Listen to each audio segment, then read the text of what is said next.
Hell, Vicini, we are presented by The Athletic. Today on the show, Bryce Simon is in the building, and we have news on the podcast, folks. It's exciting news. We love it here, and we're excited to be talking about it. We're going to talk a little bit about James Harden. Maybe he is going to get to the Clippers, maybe not. We'll hear from Adrian Wojnarowski on his little hit that he did on ESPN and kind of talk about that. We're going to talk about Kai Jones requesting a trade because, my goodness. We're going to talk about breakout players, though, for the most part. Bryce and I did a big list of like 8 or 9, 10 guys I feel like that we really wanted to talk about in terms of guys that we really think are going to break out in the NBA this season. We couldn't be more excited to break down some of these players and discuss why we think they are kind of, in some cases, stars in waiting. In some cases, guys going from all-stars to all-NBA. In some cases, guys going from just out of the rotation into being really useful role players, right? We have a nice little mix of players and player types and everything. So we're really excited to talk with you guys about that. But first, we have some podcast news. So as it was announced by, let's get this right. Who got the news before Adam and I got to break it? A little bit annoyed about that. Colby Giacubeno, Colby G Hoops over on Twitter. Congrats to Boys Latin head coach Adam Spinella, who has accepted a scouting role with the Philadelphia 76ers per source. He will move into that role immediately as BL looks for a replacement head coach for the 23-24 season. A tremendous move for Philly. Strong agree, obviously. Look, Colby, I get it that he's the Boys Latin head coach, but really it's co-host of the Game 3 podcast. Like, come on, let's get the titles here correct. But obviously super excited for Adam. I'm going to try and get Adam to come on later this week and we'll talk about it a little bit more and talk about what's going on for like 10 minutes or whatever. But Colby kind of beat us to the punch and Adam is actually out scouting a game right now. So we couldn't have Adam come in and do this, but Bryce is actually going to be joining the show, which is probably of no surprise to people. Bryce is going to come on with me once a week like Adam does. And we're going to talk about prospects once the season gets going. We're going to talk about the NBA in the same way that Adam and I did, everything like that. It's the same deal. It's just, we're moving Bryce in for Adam and we're super excited about it. Yeah. I mean, this is awesome for Adam. Sam, it's incredible the opportunity he's getting. I'm so excited for him. He deserves it. It's something he wanted to do. How crazy is that man's life right now with the new baby and then this new job? And he's going to crush it in Philly. And then far less important, but I couldn't be more excited and honored that you asked me to step in his shoes. I know people were tweeting about it today, Sam, your coaching tree, your podcasting tree, whatever it is. Insane, Sam. And I don't know if I can live up to expectations or not, but I'll tell you this, my outlines are going to be in depth. They're going to be long. I'm going to put in the work and I'm going to try to do the best I can. No, it's funny. Like a couple of people have brought up the coaching tree to me. I got a text from a friend who also works in the industry and was like, man, like you have so many of these dudes who have gone on and like, gone to work for teams between Cole and then Penny got the job at WME and then Adam going to work for the Sixers. And I think there's even another one off the top of my head that I can't remember, but like I do take pride in it. Like I really, it does matter to me just in terms of giving people opportunities and like giving people the platform. We're lucky enough here with the show that, a lot of people listen and frankly, having talked to a lot of NBA executives listen. And it's really good to give smart people like you, like Adam, like Matt, like Cole, everybody, real high level, chances to be heard and be seen and everything like that. So absolutely, like, it's the legacy of this show, I think, for more than anything else. Like that's what matters to me most. It speaks to what your podcast is, Sam. And I think it's what you want it to be, not to put your words in your mouth, but every podcast has their theme, their niche, where they want, and it's no judgment, but it just speaks to the level of basketball that you talk about and you expect from your co-hosts, that they are going on to work in these type of positions. And I think that just speaks to who you are, what the podcast is. And again, awesome job by you. Awesome for Matt, for Cole, for Coach Spins. Now it's incredible stuff. Yeah, no, I'm just really, really excited for Adam as much as anything. Like, that's the thing. Like, I get so excited for people when they get jobs like this. Like, it's those opportunities don't come, often. I know that people, struggle for them and really try to find them. So, I don't, I don't take it lightly, and I think that it's a really, really good opportunity for Adam. And I could not be more excited, despite my face being very, very serious at the moment. But yeah, Bryce is going to be joining once a week, and no changes really to the show except for Bryce. It's just going to be the same deal. We're going to talk about prospects. I've been getting better at like editing and things like that, so there might be more video even than what has been normal once we start getting into prospects. I'm starting to pull clips. Speaking of video, people that are listening to the show over on YouTube, there's a YouTube exclusive video of me talking through Alex Sarr tape against the G League Ignite for about 70 minutes. So I would implore everybody to go watch that. I had some fun making it. Genuinely, like, hit me with feedback on that stuff. Like, I know that the podcast is going to be where a lot of the listeners come from. If you get a chance to watch that, leave a comment in the YouTube, hit me on Twitter, DM me, whatever you want to do. Tell me what you're looking for from those stuff. Tell me who you want to see, break down who you want me to break down tape of, everything like that. Please. I want as much feedback on that stuff as possible, because I'm just kind of trying newer things on the YouTube channel for fun. And because I do it anyway. And, if it's an hour out of my day on top of stuff that I'm doing just to kind of break down tape and talk about stuff, it's probably a worthwhile endeavor for everybody. So, yeah, go to the YouTube channel, subscribe there. There's going to be a bunch more of those tape breakdowns over exclusively on YouTube. Yeah, basketball needs more of that stuff, right? I see people tweeting about it all the time when these former NFL quarterbacks are breaking down game and the X's and O's and the intricacies. And I think there's a platform and a need for that with basketball. And so I think people are going to eat it up. So they definitely need to check it out. Dude, JT O'Sullivan is so fucking good at it. It's unbelievable. Like, that honestly is like a big inspiration for what I want to do. JT is next level with it. My God. Like, if you care about football, go watch the QB School over on YouTube. He is absolutely fantastic. Okay. So let's actually get into what we're going to talk about basketball wise. Basketball on today's show. Let's start with James Harden. James Harden, it seems like there might be like some traction on a Clippers deal potentially. Even though it's clear that the 76ers aren't getting what they need from the Clippers yet, as Woj will tell us here momentarily in this clip. Let's hear basically what is going on with the Clippers. Offer, given they're the only team that is bidding. Clippers would like to get a deal done sooner than later. They also don't want to raise their offer, given they're the only team that is bidding on him. They've offered Philly more than anybody else has. A first-round pick, a pick swap, expiring contracts.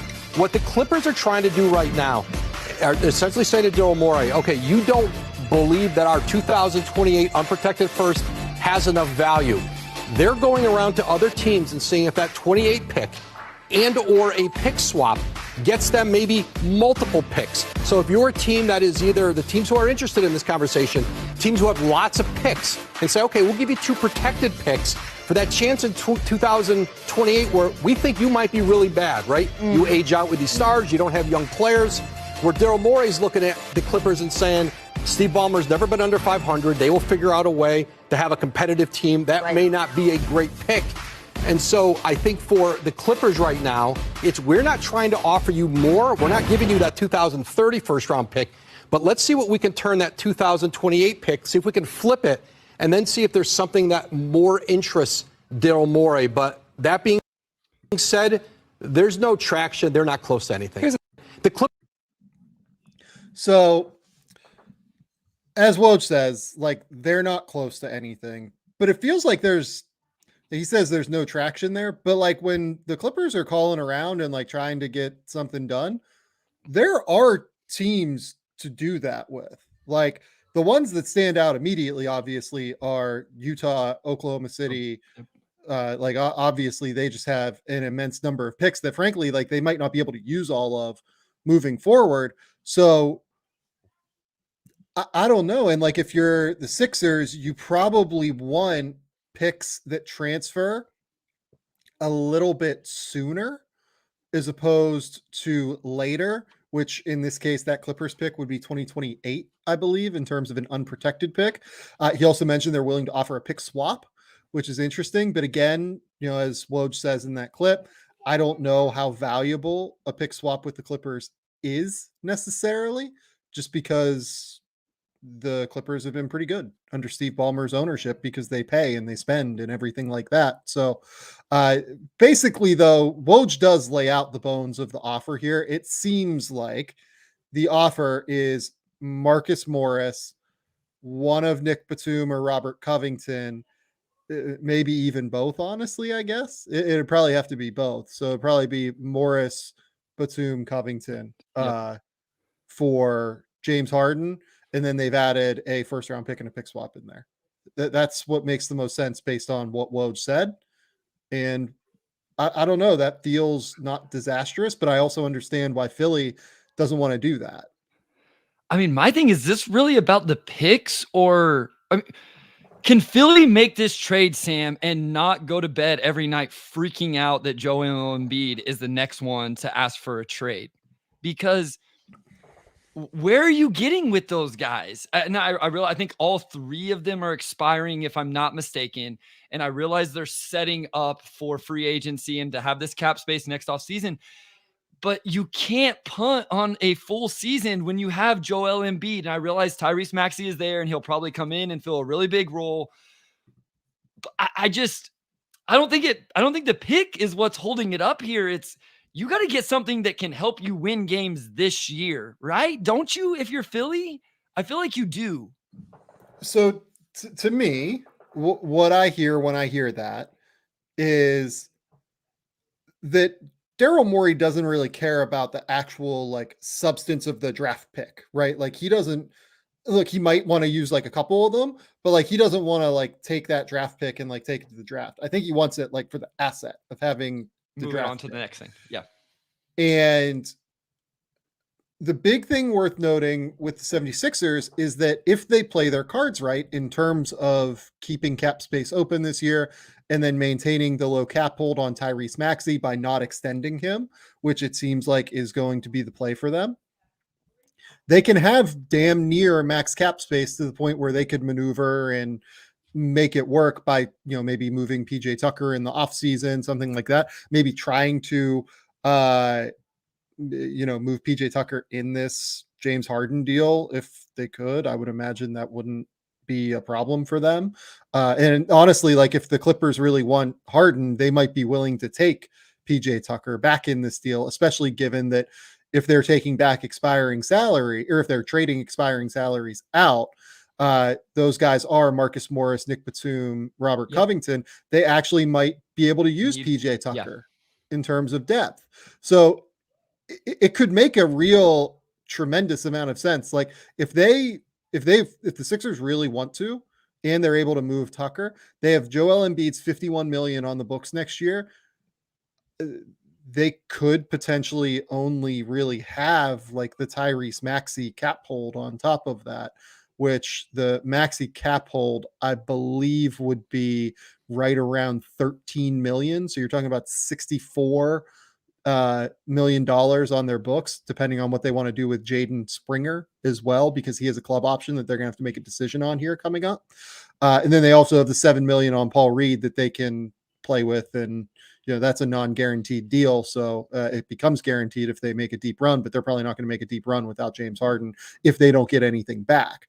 So to me, what I look at when I see all of this is I think the Sixers want to maintain cap space for next offseason where they can hopefully go out and get some sort of free agency star. Let's say Paul George, Kawhi Leonard, one of those two leave, maybe both of them leave. You could look at, even though they're Pascal's both from a LA, free like, agent, I right? don't know if they want to.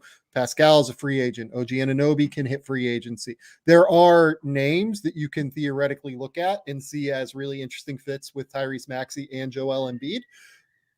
Do I think this is the right strategy? I don't think they're in. I don't think they have a great strategy here. So I think that, like, you made the wrong call on Harden. It seems like, going to get him. Now you're trying to make the best of a shit sandwich, and I think they're probably going about it the right way. I wouldn't want this Clippers pick. I like the idea of making the Clippers go out to like Oklahoma City and saying, hey, you guys have more picks than you're going to be able to use in the next 4 years. Give us 2 for 1 here, or something like that. We'll give you the pick unprotected in 2028. The Thunder did a deal very similar to this with the Nuggets this past NBA draft. So maybe it's Utah, maybe it's the Thunder. Utah obviously did a kind of interesting deal with the Conley, Vanderbilt, Beasley situation where they took an unprotected, basically Lakers pick instead of getting like a bunch of picks for them. So this could be a valuable asset, an unprotected Clippers pick, but I don't necessarily know what to do with it yet either. So that was the other interesting aspect to me, is that Morey doesn't value that pick, but do other teams. Would you just take that pick over something they're going to get in exchange from the Thunder or the Jazz? I don't think you're going to trade with the Knicks, because I think we all know what the Knicks are saving up assets to try to do. And so I don't think that they're going to get in on this. PG in 2028, PG-13 will be 37, Kawhi 36, Harden 38. And as Woj said in that clip, there's not a whole lot of influx of young talent with the Clippers. Now, it was also, you've mentioned this, or maybe it was Woj in the clip. They have been solid for over a decade now. But what would you do then, Sam? Would you just take that? Let's say you're going to do the deal, right? Like, you have to trade James Harden. He's not going to come back and play for you. You got to move in. Like, it just is what it is. You got to take the expirings. That's part of the deal. Are you going to take that 2028 and a 2029 pick swap, or would you tell the Clippers, go get us something better? I would tell them, go get us more. Okay. For sure. I would. I would tell them to go get me something different. And if that doesn't exist, then you're kind of in a tough spot. But I do think that there are real options there. And look, like, it could be like that you have to negotiate this on your end, right? Like, Daryl Morey might have to actually make the effort here. But to me, you want a large something number of sooner. picks. You want something sooner. Is that what you would want? Right? You want something in 24, 25, 26. I think I want something in those next 3 years, as opposed to like the 2028 pick that the Clippers can offer and a pick swap. Yeah. I would want all of the potential. I would want a higher number of assets, given that my quantity of assets to move in a potential star trade down the road is actually quite low right now. Beyond like my own picks, right? Because they could theoretically have some picks, but it is theoretical at this point. And it lets our guy Coach Spins get in on his draft scouting right away in the next couple of years. And you got Coach Spins scouting, so you're going to hit on these picks. Let me throw this one at you, Sam. You've tweeted about Buddy Hield, right? I tried to come up with some other alternate universe options here. Mm-hmm. Would you even consider 3-team deal? Buddy Hield's on an expiring, Sam. You do a 3-team deal. You bring in Buddy Hield, who at least helps you be a little bit competitive this year. You're not going to be better than the Celtics and the Bucks, but you're not going to be better than them anyway. Bring in Buddy Hield. Maybe that appeases Joel. You're just good enough that Joel's still happy. He's on an expiring. You get all the cap space. Is that a better alternative than maybe taking back some of the draft assets? Because you're not getting all the draft assets then. But what are you giving up for Buddy Hield? You're probably losing the picks. Yeah. The pick. To me, I would rather just have the picks in that circumstance. I agree with you. Almost treat this. Look, this is going to suck, but like, I think you kind of have to treat this as a punt year if you're losing Harden and not getting any like current value back, and you just have to hope that Joel rocks with it. Look, The issue is that I don't think Buddy Hield tangibly changes their title hopes this year. And I don't think that Buddy Hield tangibly changes like their long-term hopes to keep Joel Embiid. I agree. So I think you have to have an open conversation with Joel Embiid at this stage and just be like, look, this is what's going on. And Joel's going to ask for a trade or he's not going to ask for a trade. Yeah. Right. And if he asks for a trade, then you have to work through that situation. And if he doesn't, then he's willing to go along with it. And you see what it looks like this offseason. You basically just have to get Joel to this offseason. Yep. And then you have to see what you can build with him. Like, as long as you get Joel to this offseason, you might be okay. But you then have to prove to him this offseason that you're not going to like fail. You're not going to like fail him. If you do, then you actually probably do have to move Joel this offseason. Like, if you can't get a max player, you can't use these assets to go out and get another star, right? Then that's when a rebuild becomes like a real thing. And then you move Joel for all the assets that you can imagine. And that's an interesting way to look at things too. That's so far down the road. I don't want to dive into like the asset haul that Joel Embiid would get. Oh man. Yeah.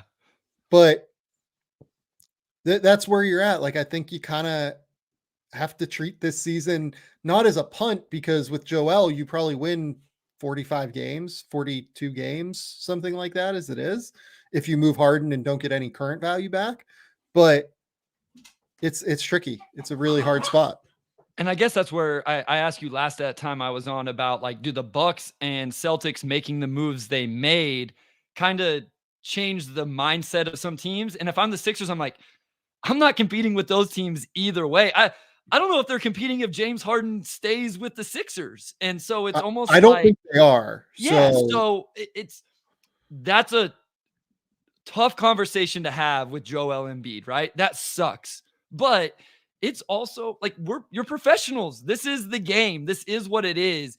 And like you say, that's why you get paid a lot of money. That's why you're in the spot you're in, to go to him and have this conversation and say, hey, we're going to go win as many games as we can this year with what we have. This is our situation. Lay it all out there, Joel. Stay with us for a year, and then let us prove to you in the offseason that we're going to go be title contenders in 2024, 2025. And like you said, maybe Joel tells you to kick rocks and I want to go to New York or wherever. I know Knicks fans have to be eating this up right now because they've been thinking about this for a while. Yeah, like Lawrence Field in the YouTube comments says, I think the Knicks and maybe the Jazz would be the only bidders on the Embiid sweepstakes. I disagree, but I do think the Knicks would be strongly interested. So that's really what would matter in this. And if you're moving Embiid, you're getting 5 firsts and whatever else, right? Like it'd be a really ridiculous haul, given what he's capable of. Sam, real quick, and I know we got other stuff. We're getting a lot of feedback on you can't punt with Joel Embiid. You can't punt with Joel. What are their other options, Sam? Like, you're just going to keep James Harden, an unhappy James Harden? Like, right now he's showing up. He's doing what he's actually handling it the right way. It sounds like all the reports sound like he's being a professional, which great. What do you do? What are their other nobody else is in the James Harden sweepstakes. So I don't know what they've already made the mistake, as you alluded to earlier. I don't know what they do with it now. It just is what it is almost. I hate to say it, but I don't know what the alternative is. I mean, the alternative is that you just try and like win now, and like you go and get like him. you just keep turning over draft picks into, whatever you can get. And you say, Joel, go win us 50 and everything like that. But that's not what I would do. I think that's a bad strategy personally. And I think James Harden is like royally screwed them here if he's not willing to stay. Like, truly, he's just royally screwed them. And there's not another way to put that, given how much faith and value that Daryl Morey put in him. And you can say Daryl Morey like screwed this up in some respect as well. But as Cuckoo DMV says, punting a year with the current MVP is crazy. I get that. And more than anything, that's a hard sell to Joel. And that's why you need to know what's going on here. Like, you need to have that conversation with Joel. Joel is a very confident person. He knows that, he wants to win a title. He's very competitive. But do you think this team's contending with, Tyrese Maxey, Tobias Harris, and D'Anthony Melton and Paul Reed and those guys. I mean, you keep like Marcus Morris and bring back Robert Covington and Nick Batum, and then you're hoping for Pat Bev and Jaden Springer to step in and Oubre to step in. Like that team can't compete with the Celtics. I'm sorry. The team cannot compete with the Bucks either. I'm sorry.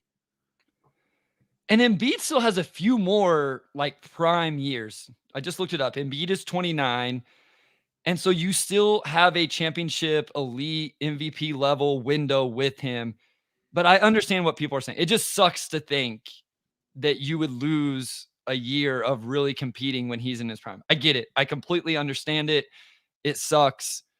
I know I keep saying it. I don't know what the option is, Sam, unless, like I say, like you try to trade for Buddy Hield, or does Malcolm Brogdon change how many games you're going to win this year if you do a 3-team with the Portland Trailblazers? Those were the only two names I could come up with. Probably, like those guys probably do help you a lot, but they don't move the needle like in a series with Boston. They don't And Brogdon's on a 2-year contract, Sam. So Brogdon actually hurts your flexibility going into the offseason now. So if you want to say, hey, bring in the 6th man of the year, reigning 6th man of the year, that makes you better, more competitive. Sure.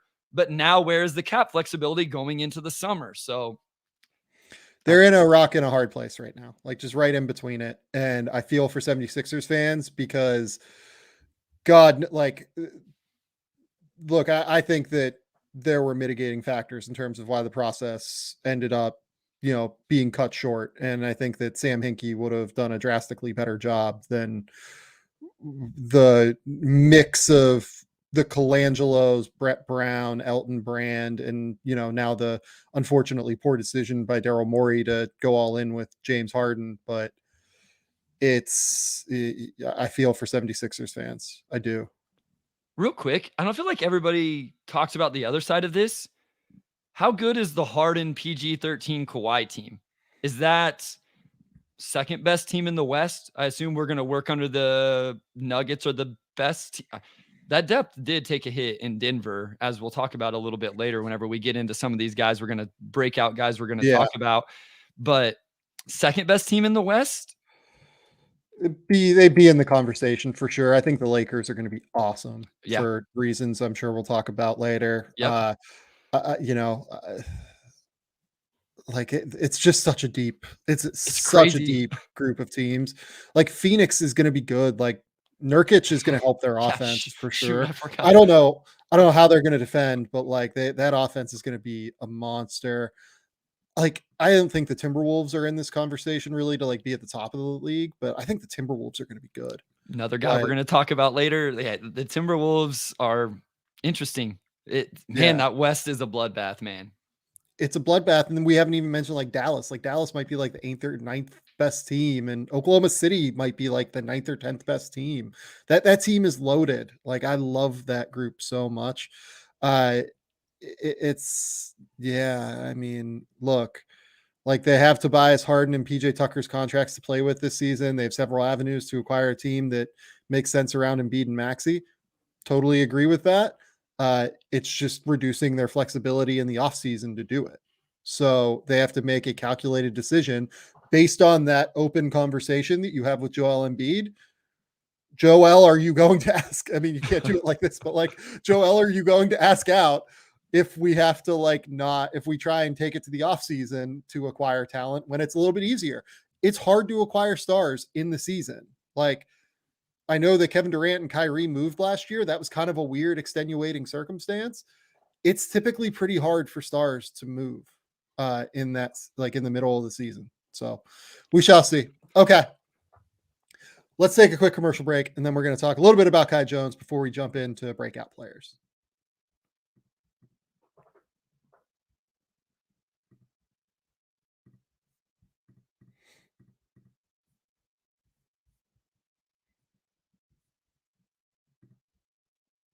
Okay. Let's dive in to Kai Jones. So Kai Jones is he has announced that he's requesting a trade. Kai has been tweeting through it recently. I don't know what to make of any of that. I hope Kai Jones as well, before we get into what we're going to talk about. But Kai Jones asking for a trade, I mean, that's not it's not something that's probably going to go well. I mean, per the CBA, any player who publicly expresses a desire to be traded to another team shall be subject to a fine and or suspension. The maximum fine that may be imposed by the NBA on a player pursuant to the foregoing shall be $150,000. So, like, you know, That's an expensive tweet, Sam. That's a very expensive tweet that Kai Jones sent yesterday. a potentially expensive tweet.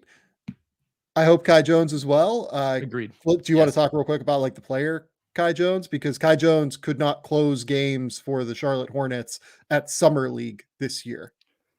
Yeah, I mean, it's one of those things where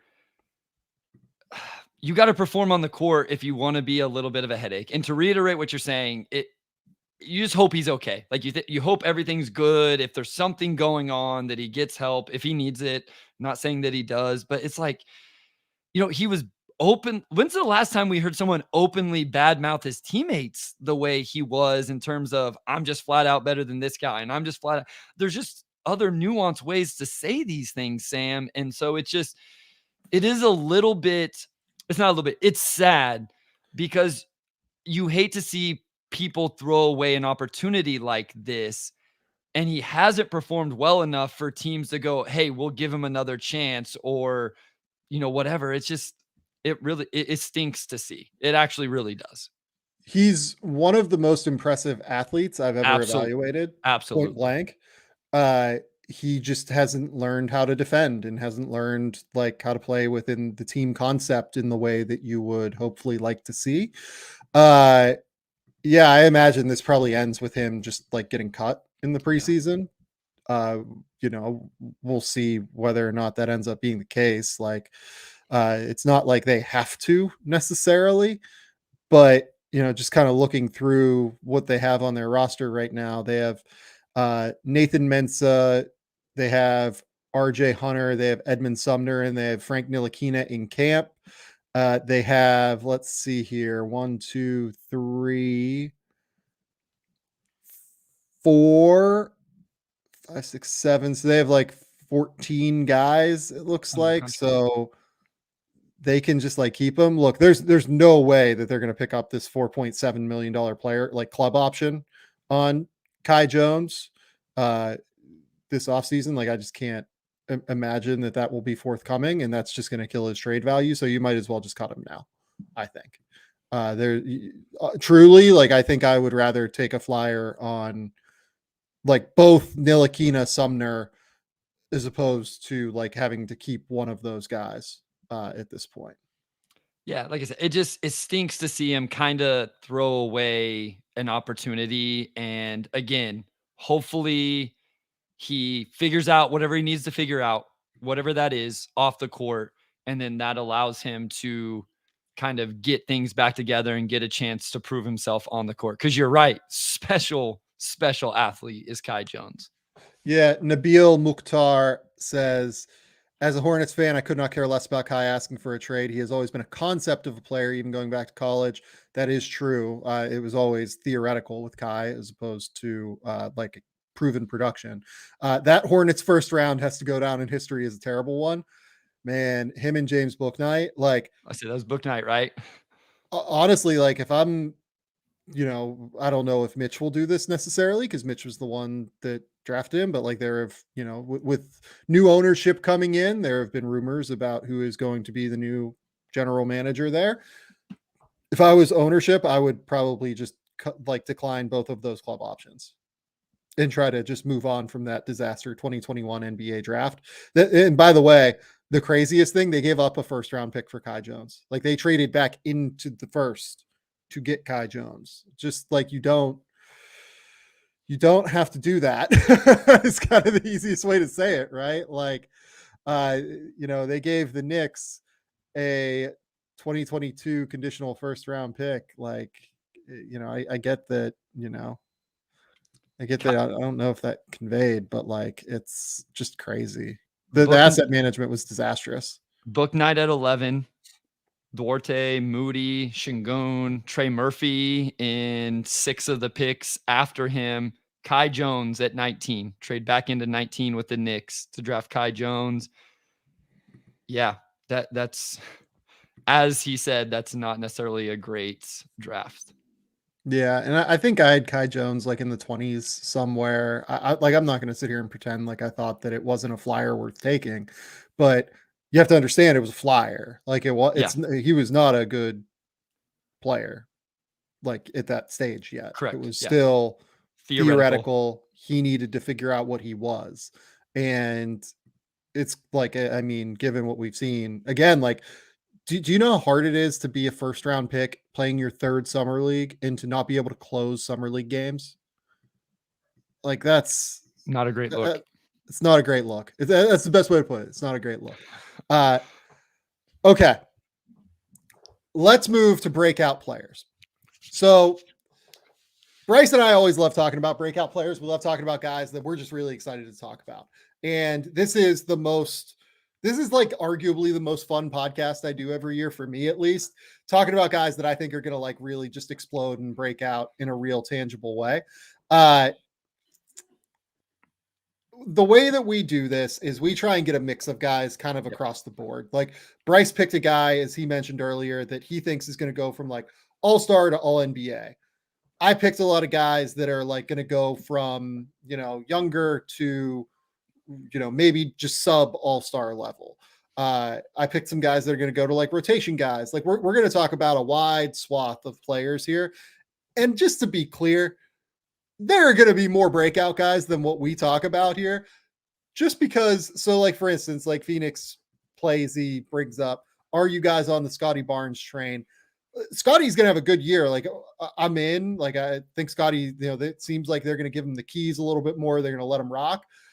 I don't know what's going on in Toronto right now in terms of some of the things that, you have Pascal and OG on expiring deals, and you have some, spacing issues, in my opinion, between Pascal, Scotty, and Jakob.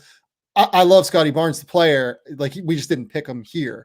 I think he could absolutely break out. It's just like we chose other guys. You know what I mean? I'll have specific context. Scotty made my list of guys, and shout out all of my friends in the content creation world, because when you sent this to me, Sam, I text everybody in my phone like, hey, what are you guys thinking? Who are you thinking? And that helped me compile a list of like 30 dudes. And then I dove into the ones I believed in and did my research. I have a very specific reason why Scotty didn't make it over the player I ended up choosing. People may or may not agree with it. I'm cool with that, but I have a reason why I chose the player I did in that category, which is kind of that jump into all-star-ish level. So I love the context we got here, Sam, just that, hey, we can pick some guys in different ranges, because now we get to talk about a multitude of players. And that's it. Like, I kind of wanted to talk about a lot of different guys. Like, I didn't want to just like focus on, the next all-star, right? Like I want to, spread the love a little bit. So I'll give you the floor, because I think that the first one you wanted to talk about is a guy that you think is going to go from like all-star to all NBA-ish kind of level. Yeah, so I turn into a superstar level, all NBA-ish. And in general, I look for guys with some sort of momentum, Sam. I found a lot of guys I chose did kind of have something to do with Team USA, guys with opportunity. And then there's a couple guys that have underachieved, and I felt like, hey, maybe they finally come out of it. Maybe I just can't quit them. So my first guy is Tyrese Haliburton. And I'll be honest, Sam, I fell in love with him watching him actually with Team USA this summer. I am someone that watches 82 Pistons games a year. I watch a ton of NBA draft. I don't always get a ton of true NBA games, Sam. I'm going to do better this year now that I'm recording with you. But I really got to watch Tyrese Haliburton play with Team USA. I loved every time he came in. He's so, so good. But what I love about Tyrese and why I put him in this category, Sam, was his continuous improvement. This is a 3-star recruit out of high school who has gotten better every single year, starting with his freshman year to sophomore year of college, and then every year in the NBA. And so I just am like, hey, he's going to who better to take a bet on than a guy who has continuously showed improvement the way Tyrese Haliburton has. And so I think maybe a little bit of jump in defense, but I think this is a guy that's going to hit, all NBA superstar level. And some of that has to do again with his team being better this year as well in an Eastern Conference, as we alluded to last episode, that can be a little bit open once you get past 3, 4, 5-ish teams. He gets his team to the 6th seed and he has an even better year than what he did, maybe a little bit better defensively. And we're talking about a potential all NBA guy. Yeah. I love this pick. I think Tyrese is an absolute stud. The way that he's able to create offense is just absolutely enormous. And I think that contextually, the moves that they made around him are only going to make him better. Having gone out and gotten Bruce Brown, yes, who is one of the better short roll guys in the NBA. You can have Miles Turner spacing to the corner. You can have Bruce Brown setting screens for Tyrese. And you can, when guys put 2 on the ball, because that's really the thing that I think teams are really going to start being aggressive with, is trying to put 2 on the ball and being like that next, that guy that like they really try and get the ball out of his hands, right?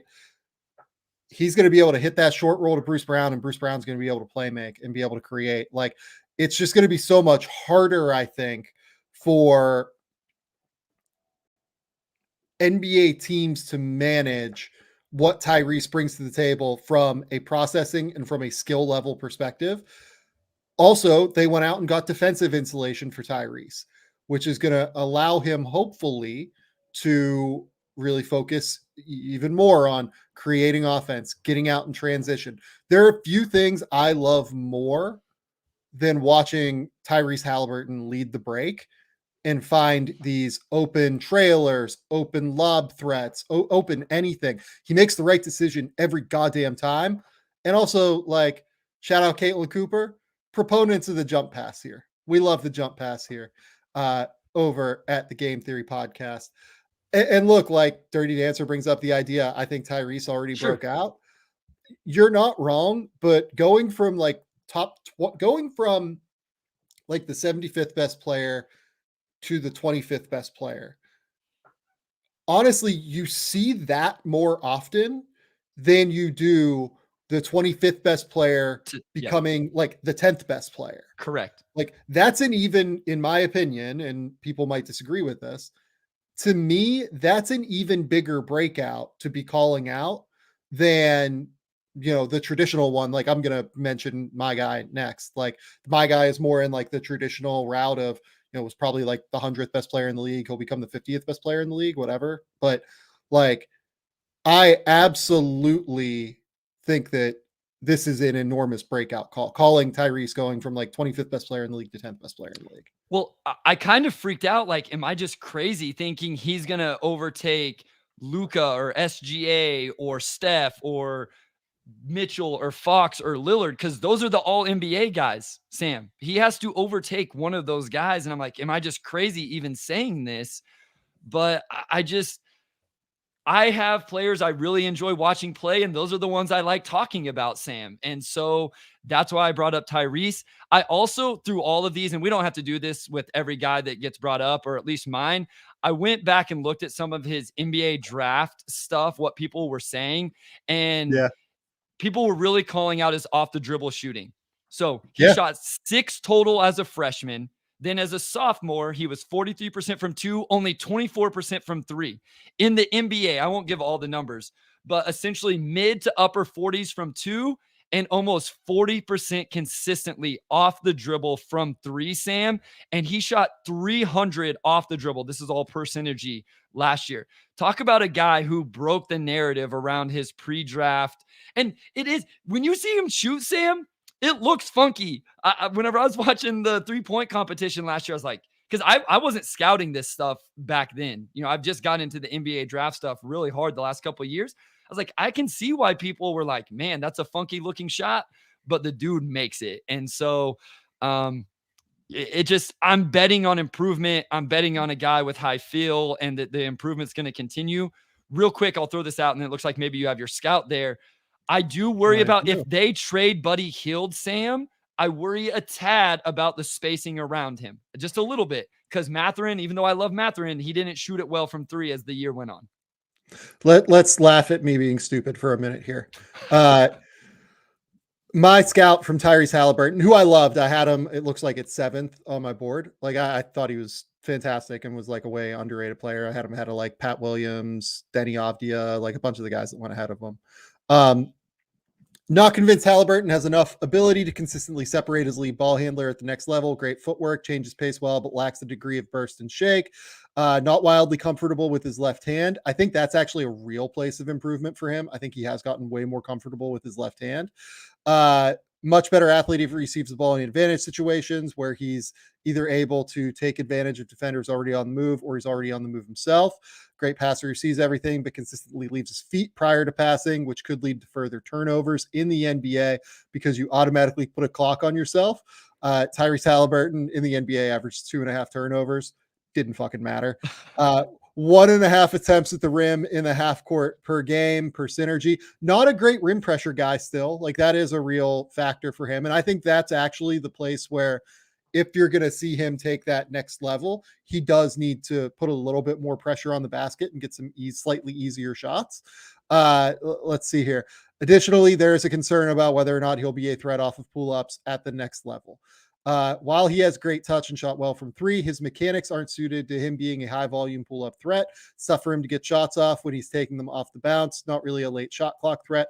Low release and long load time allows defenders to really contest him. Only made 28.1% of his pull up jumpers this year, according to Synergy, at a 34.2 effective field goal percentage. That made me think that he was probably more of like Alonzo, like secondary option as opposed to a primary. That was a comp, right? Lonzo Ball was a comp that a lot of people had when I looked that up. Yeah. So where I think I was wrong and where Tyrese has exceeded and gotten better, and Tyrese deserves all the credit in the world. Tyrese has improved the left hand. He can make like all these crazy like live dribble passes and everything. Like he's just ridiculous. The jump stop, like the jump passing thing just works. Like some guys can do it. It's become something that, you know, I did that 4 years ago or whatever. Like that was 4 cycles ago. I've gotten better and just gotten more comfortable with guys jump passing. The thing that he's done more than anything, in my opinion, is just his become a guy that can shoot from 29 feet where that doesn't matter. like it doesn't matter if you have the lower release point and the long load time if you're shooting from that far away, because you're spacing the court from so long away that it's just opening everything up for you. So yeah, I mean, Tyrese is a stud, man. Absolutely one of my favorite players to watch in the NBA. I loved him pre-draft. Like I said, I had him, 7th, it looked like there. And he has still so far exceeded any expectation that I had of him. He deserves an immense amount of credit.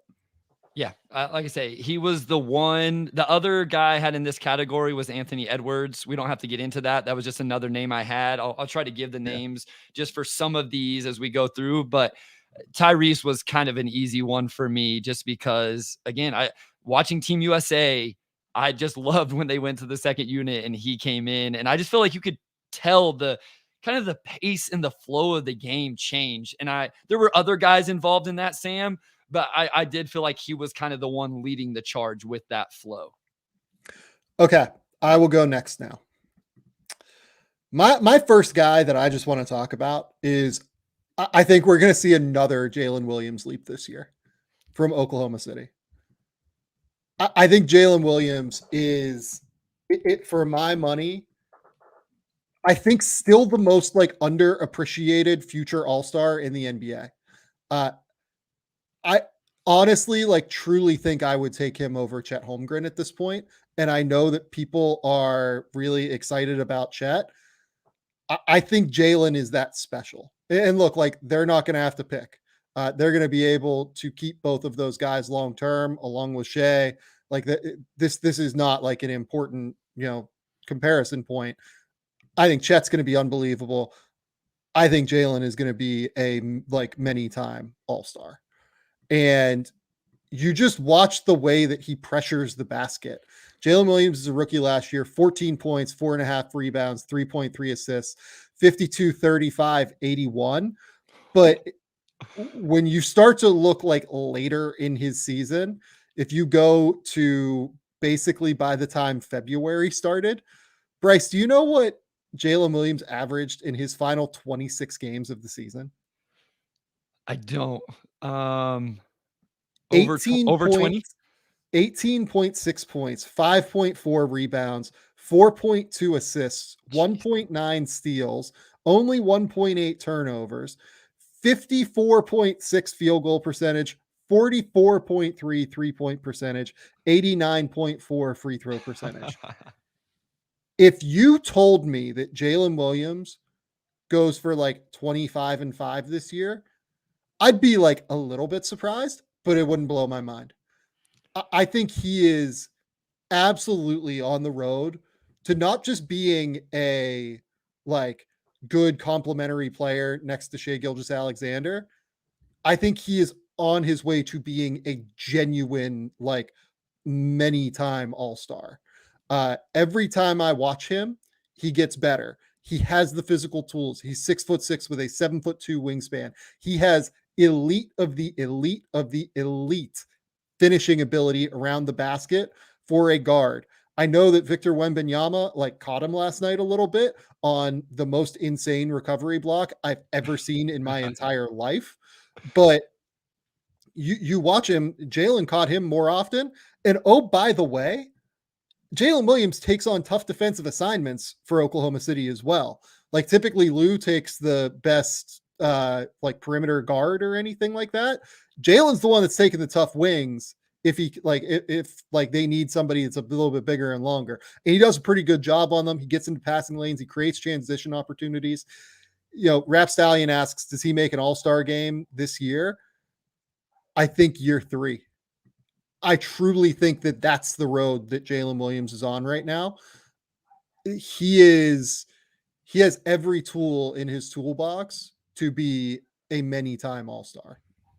And he's another guy, Sam, just looking at his Santa Clara stats, he got better every single year. Yes. And significantly, right? Went up by 4 points a game and then by 7 points a game. Other stats went up as well. You know, some, you know, a little bit up and down. I want to read my notes from watching the preseason game today where Chet was actually really, really good as well. This is what I wrote about Jalen Williams, though, Sam. Jalen Williams just has this combination of power, plays his ass off, and is extremely skilled.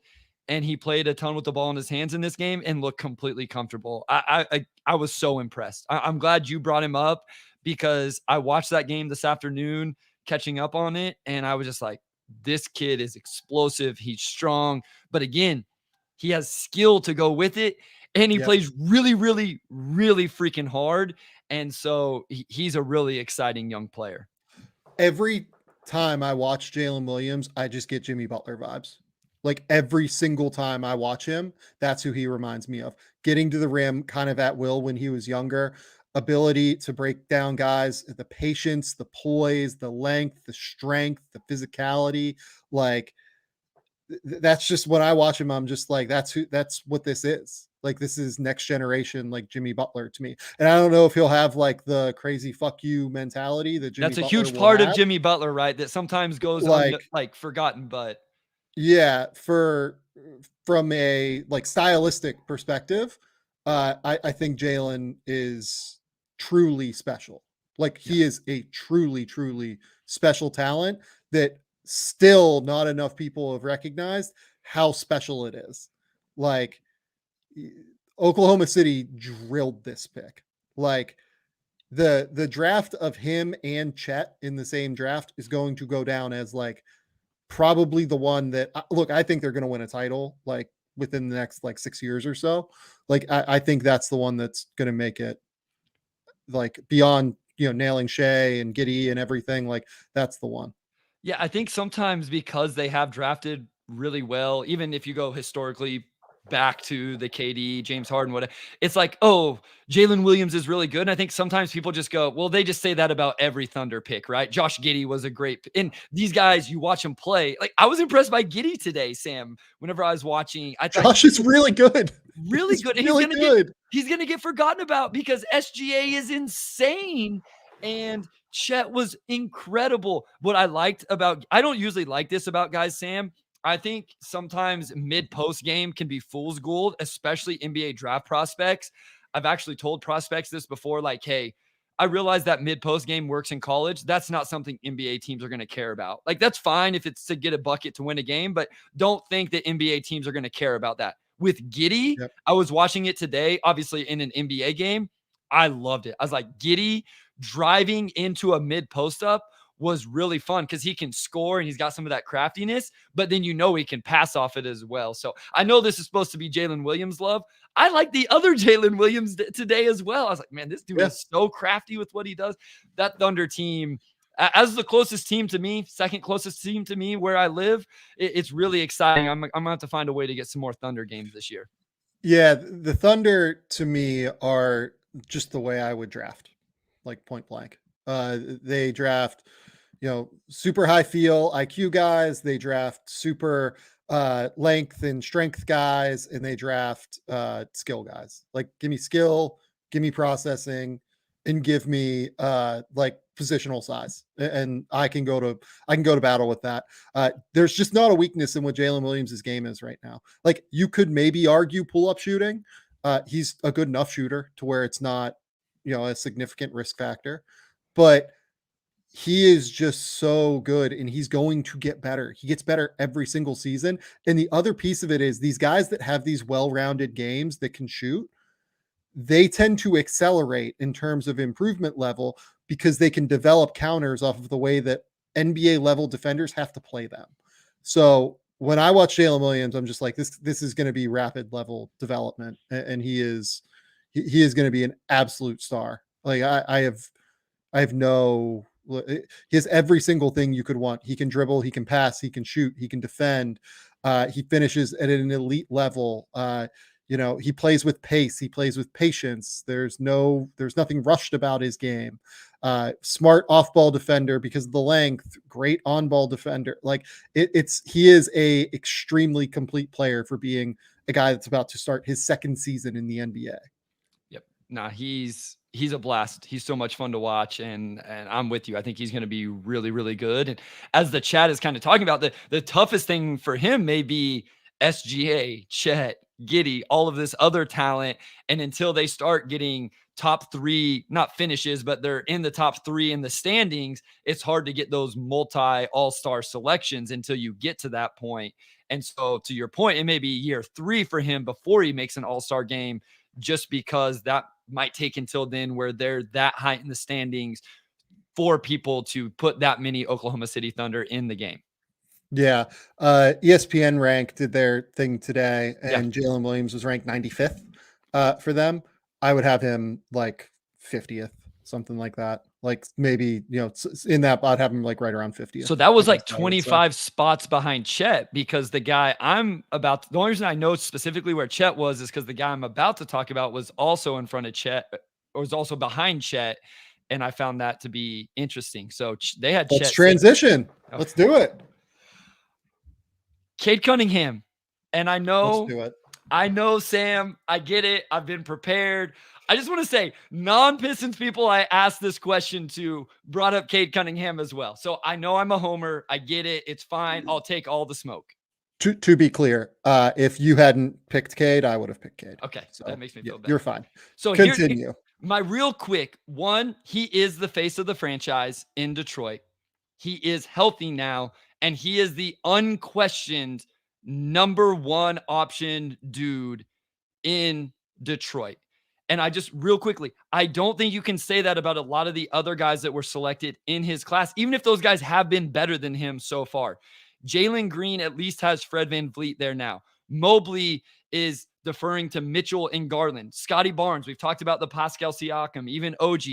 Giddey in that same class. We just talked about SGA, and we just talked about Jalen Williams and how good he is. Franz has Paolo. So I get it. There's arguments for all of those guys, Sam. I'm going to go with the guy who I had number 1 in that class, was drafted number 1, and is unquestionably has the opportunity as the face of the franchise and number 1 option. And that's Cade Cunningham, first overall pick, 5-star recruit out of high school, out of Montverde. He was all rookie first team. He only played 12 games last year. Shin injury derailed all of last season. But I think where the momentum with Cade is coming, Sam, is the Team USA select stuff. And he got a lot of buzz and a lot of love coming out of those scrimmages. Detroit has to be way better, right? They can't win 17 games and Cade start vaulting into somewhat all-star level conversation. I just think Cade is that dude. The roster's a little bit better around him, Sam. We can talk about that. It's a little bit better. Pistons Twitter almost went up in flames today because of what the starting lineup might be. Although you got a shout out. Can we talk? Go ahead. On my podcast, the Pistons Pulse, you got a shout out in the comments for your call of Alec Burks in the starting lineup. So shout out Sam Vecini. That's the one thing is, how good is the team going to be? Is the shooting around him, spacing, all of that. But I just think Cade is super talented. Can you explain the starting lineup thing for people that aren't Pistons fans? Because look, I'm too far into the weeds on this shit, and you're even more in the weeds on it. And it's just going to be very weird and bizarre. And it's not the kind of starting lineup, in my opinion, and Monty Williams is smart, and I don't want to disparage him. It's not the kind of starting lineup that would accentuate Cade, in my opinion. So the starting lineup we got first preseason game was Cade, Alec Burks, Asar, Isaiah Stewart, and Jalen Duren. Jaden Ivey coming off the bench, which shocked everybody. Very surprising. But the more you thought about it, it's like, okay, Alec Burks can really shoot the ball. And for the record, Bojan Bogdanovic was out with a calf injury, just one of those things, not long-term. So everybody kind of assumed maybe Bojan ends up starting for Stu and add some more floor spacing and all of that. Well, there was a quote that came out today that essentially was like, Burks got the starting nod last second when they found out Bogdanovic wasn't going to play, which threw everybody into a frenzy of the starting lineup actually would have been Cade, Asar, Bojan, Stu, and Duren. Asar is a non-shooter, as good as he's been. Stewart is an unproven shooter, as much as some people want to believe in it. And Jalen Duren is a non-shooter in that starting lineup. Yeah, Stewart, I think, is probably an okay shooter. It's just that nobody in the NBA gives a shit if they don't guard him. Yeah, they don't guard him. They don't guard him. That's the thing. From a skill set perspective, he has to prove it like over a larger sample to get guarded out there. 1,000%. So I've assumed that this was going to be it for a while, right? That it would probably, I figured it would be Ivy instead of Asar, but I figured Bogey, Stewart, Duren would be the front court for a while. I hate it. I don't like it. I love Isaiah Stewart as a player. I think that, the Pistons have like the Isaiah Stewart wars, Pistons fan base regularly. I think you and I both quite like Isaiah Stewart, and we think like he's a valuable player. That contract they signed him to, he is super valuable if he is their first big off the bench. And he is providing play at both the 4 and the 5. I'm like, okay with him playing the 4 even. Like if you want to play him next to Jalen, against bench units and do some interesting things, right? Like I'm in favor of that. Like that's all cool with me. But to me, around Cade, you need to surround him with shooting. What I would personally do, and what I think I said at the time when I did that thing with James, was I would start Cade, Bogdanovic, Burks, Duren, and then one of like Ivy or like Monte Morris even. Like I look, they're not going to start Monte Morris, and that's just like not going to happen.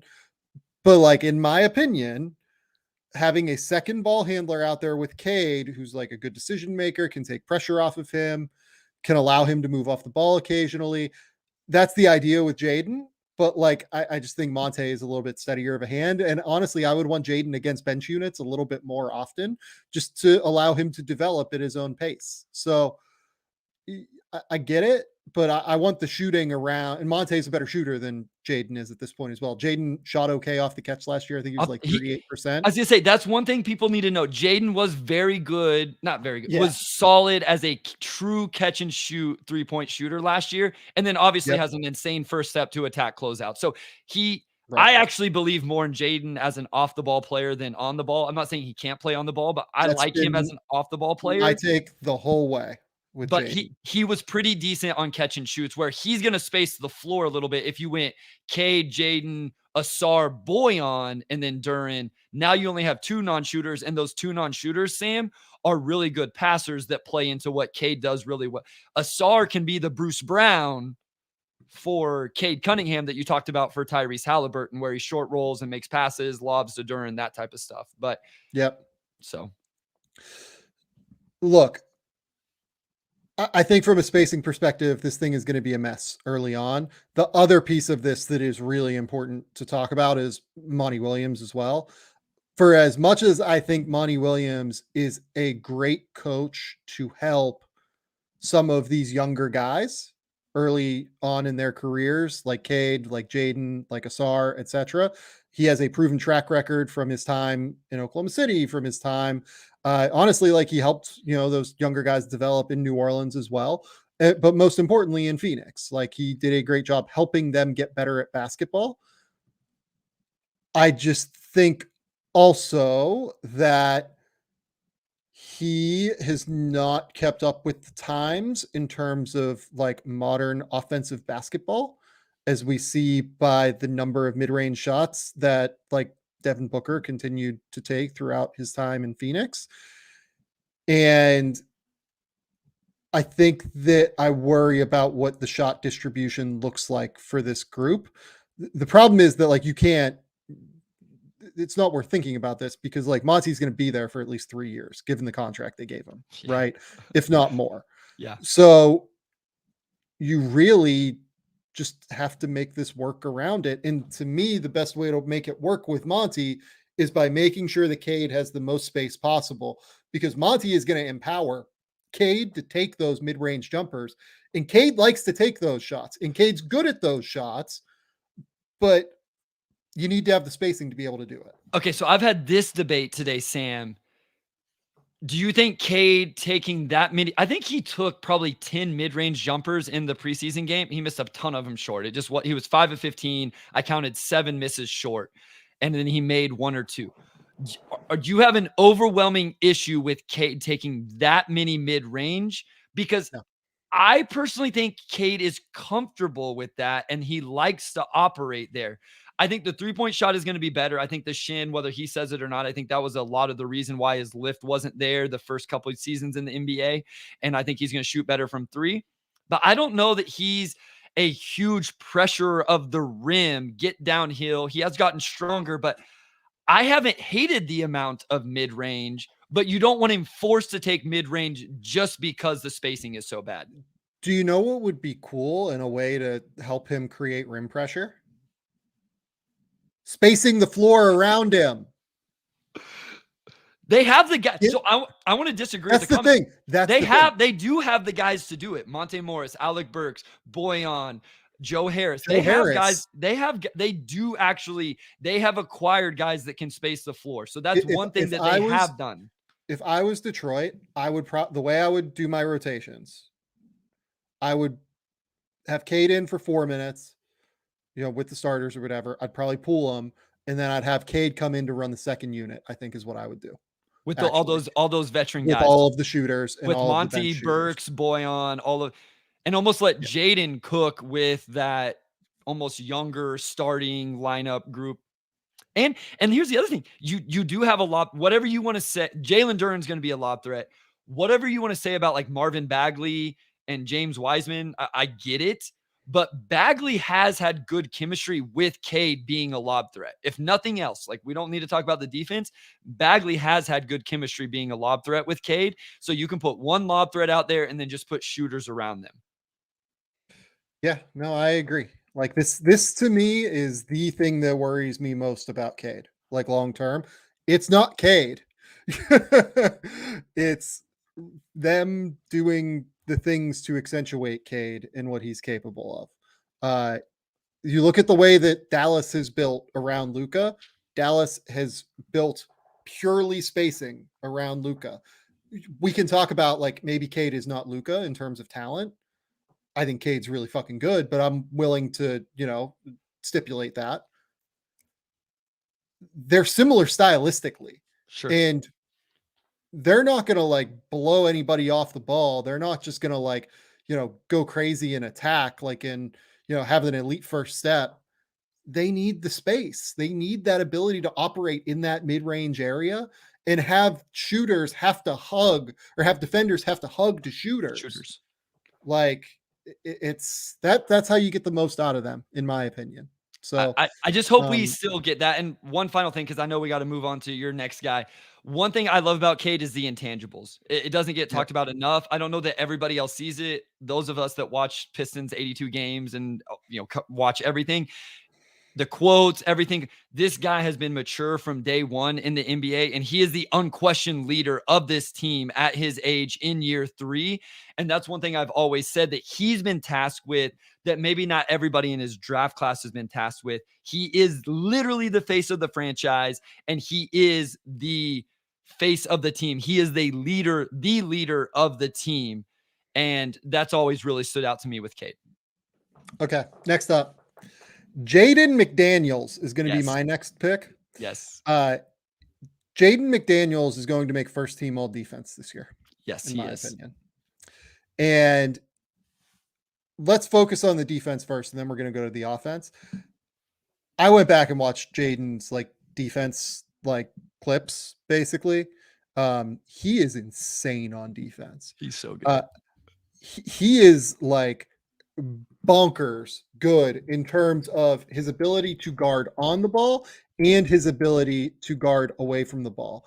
I had him on my all defense teams last year. I felt pretty good about it. I ended up with my forwards being Jaren, Evan Mobley, McDaniels, and OG Anunoby.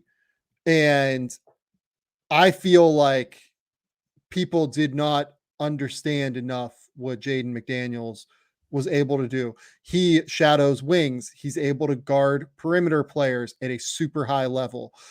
His ability to stay in front of guys defensively is absolutely ridiculous. His ability to mirror his footwork to their footwork, his length to contest, even if he gets beaten, his length to recover, even if he's in screening scenarios. He's super aggressive with his hands. He's disruptive. He is legitimately, I think he's probably the best wing defender right now. Here's my quote or my notes from the game. This kid can flat out guard on the perimeter with 3 exclamation points, Sam. He's long, lanky, not in a negative way, and can move his feet and flip his hips, but also, and here I think this is important, strong enough to hold up against the bulk of Luka. And we know how Luka just bullies guys sometimes. So to have that length, but have the hips, Sam, as you alluded to mirror and flip and change direction. But then when Luka gets into you with his body, with his shoulder, and you can keep your hands out and take that, that is another level that not everybody has.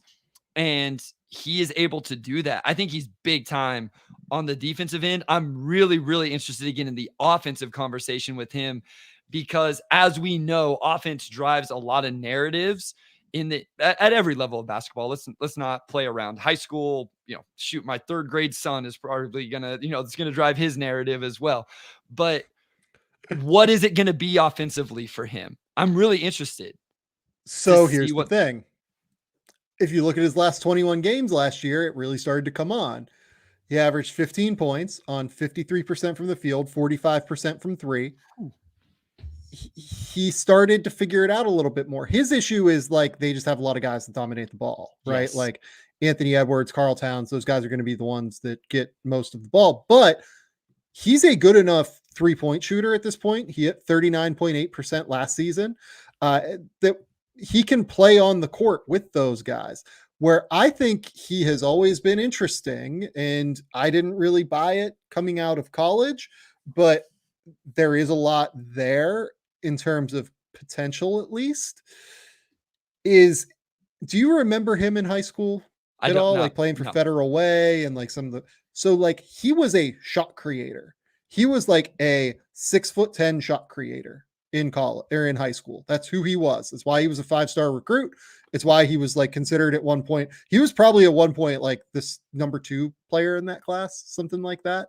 He might have even cracked number 1 at one point, but he was always the big wing shot creator prototype that everybody looked for.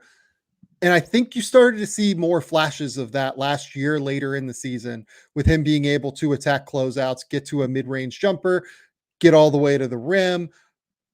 Look, I don't know where the pull-up game is in terms of like being able to shoot from 3. That's, probably the next differentiator if he's to like take that next level forward.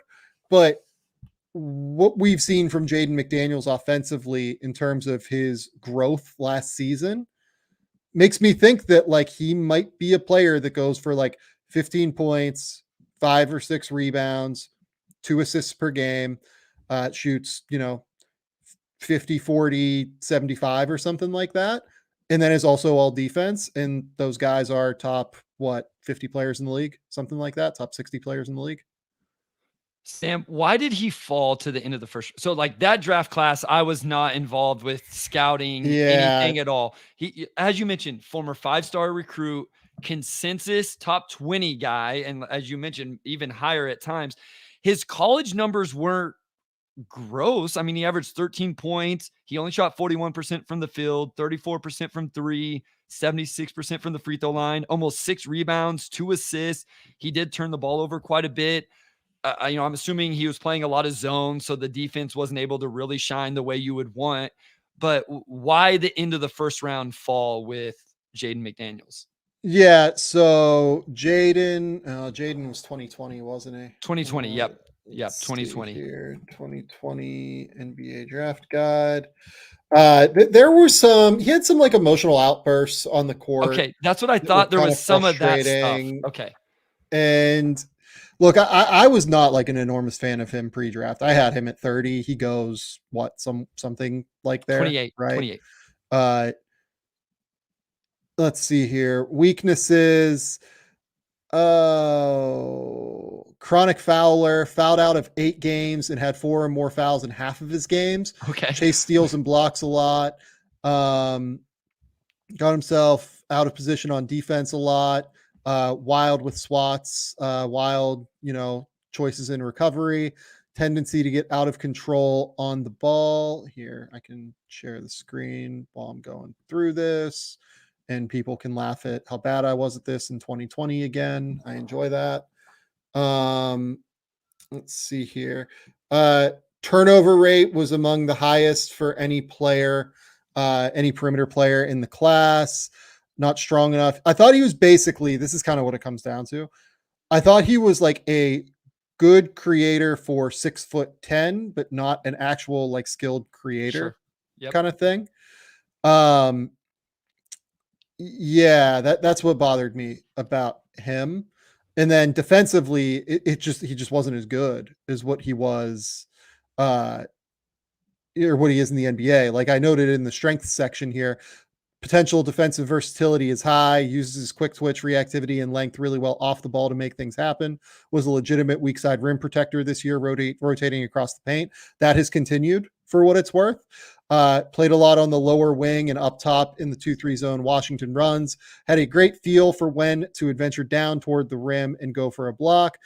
Teams always had to be aware of his presence. When he was asked to defend a one-on-one out on the top or in the corners, he did well for the most part by sliding and staying in front of his man. Needs to get stronger, but has the potential to be relatively switchable in role, as well as someone who can be a menace in help situations.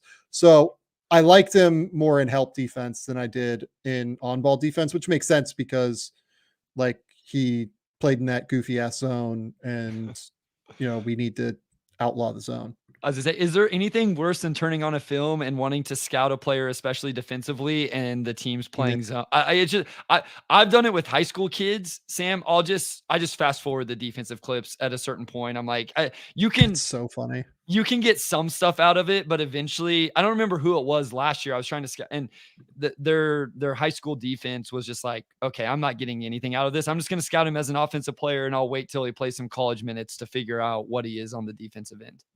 Yep. Really tailed off late in the season at Washington, played poorly in Pac-12 play. He wasn't starting by the end of the year. I forgot that. Okay. Several technical fouls and emotional outbursts throughout the season. A few solid games to close it out. Need to improve consistency and ability to stay engaged throughout full games when things went wrong. 3.2 turnovers per game is a big number. 1.4 blocks per game is essentially a wing, is just like a crazy number. NBA evaluators were all over the map on him. So yeah, that's basically right. Grade late first, early second due to upside. So yeah. I figured someone would take a plunge in the top 25, but that didn't happen. Yeah, it'll be interesting. And again, it'll be interesting with Anthony Edwards and kind of his star and how it has risen. Obviously, Cat, Gobert, just how much attention is he going to get? And then is he going to get the due defensive attention, or are people just going to say, well, Gobert's anchoring the defense there? And I just don't, how narratives can happen, Sam. I don't think it'll happen with Jaden because his name is popped enough. I just worry about that sometime with guys of, oh, well, they have Gobert behind them or something like that. Yeah, I think that Nekias Duncan and I will stop that from happening this year. Love it. Nekias and I will talk about Jaden on defense enough to where that won't be the case. You are up. Bryce, go for it. Okay, I'm going to give you 3 names. And again, guys, we had a ton of names, so many. A full list, but we had to narrow it down at some point. I'm talking about guys who kind of just turn into a starter level players, maybe 6-man, really good role players, somewhere in that range. So I'm going to throw out 3 names, Sam. Again, this has to do with opportunity. Maybe they've underachieved up to this point, whatever it is, maybe some momentum. Jabari Smith Jr., Christian Braun, Jonathan Kuminga. I know we can't talk in depth about all 3. Do we want to just pick one? Is there one of those names that stands out to you that we want to dive into, or surface level on 3 and why I brought up those 3 names? I've talked a decent amount about Christian Braun recently, so maybe let's pass on him. Okay. I feel like I've not talked a lot about Kuminga recently. Let's do it. So let's maybe talk about Kuminga. What made you pick Jonathan in this case? I just can't quit him, man. And I will readily admit that that's not a rational reason, and I can get cooked for it, and I understand, and I will happily take it. Again, I was just watching these preseason games, and I'm not trying to overreact to one preseason game. I realize it's a preseason game, but he just is so damn athletic, man. And he can put it on the deck a little bit. He is skilled. He shot the ball well in that game. He shot 37% from 3 last year, though, in the 67 games he played.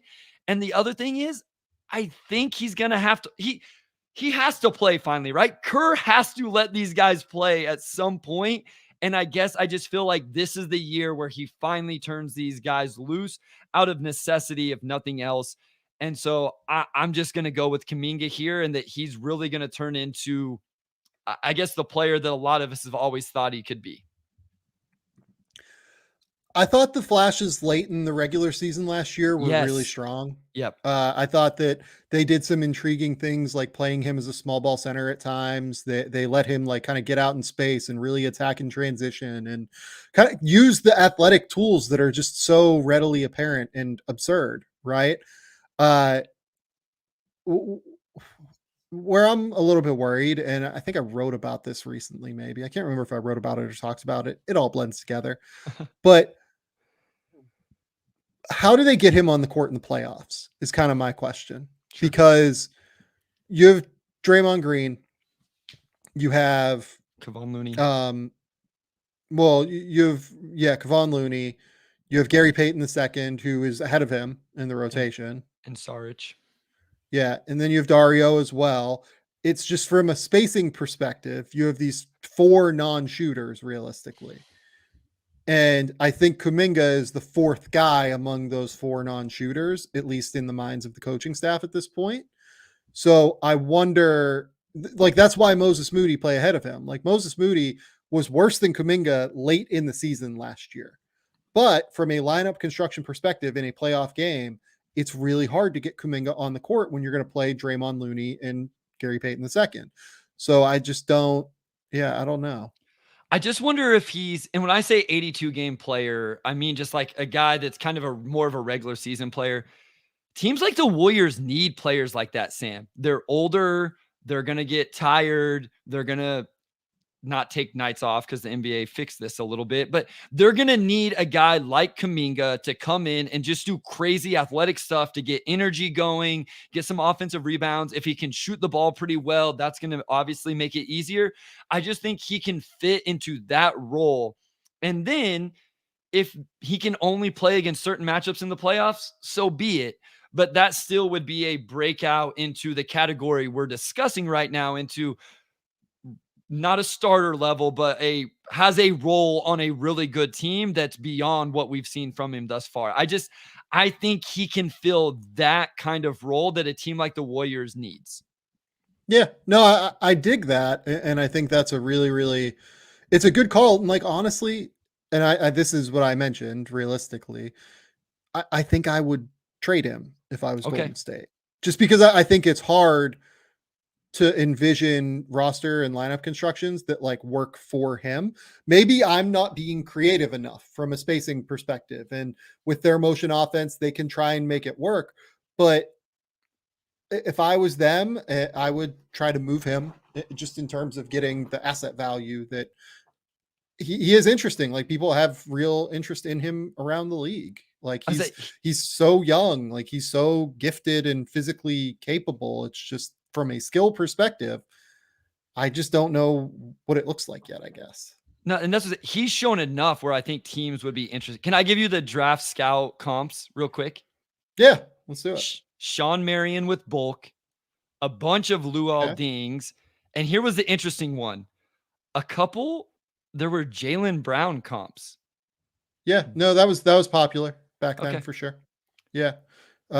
Considering him like Jalen, because Jalen really struggled to like really pressure the rim at Cal, bizarrely, because their team, like, it was like Kingsley Okoro, Ivan Rabb. They had a big, tall, white guy too. No, it wasn't Cameron Rooks. Maybe it was Cameron Rooks. I can't remember. But yeah, it's they had like real issues there. And then Kuminga, played on the Ignite. Those Ignite teams never have any floor spacing. So, kind of it was like a similar vibes situation. I do remember that draft. It was supposed to be a consensus top 5, right? Cunningham, Green, Mobley, Barnes, and him, or Suggs and him. Suggs and him. There. Yeah. And Barnes jumped everybody at 4, and then Giddey jumped in there as well. And Kuminga fell to 7, which was interesting. Yeah. You mentioned, who else did you mention there? You mentioned one other. JSJ, Jabari Smith Jr. And then quick word on Jabari, because I feel like we've talked a little bit about Jabari recently as well. But what made you pick Jabari here?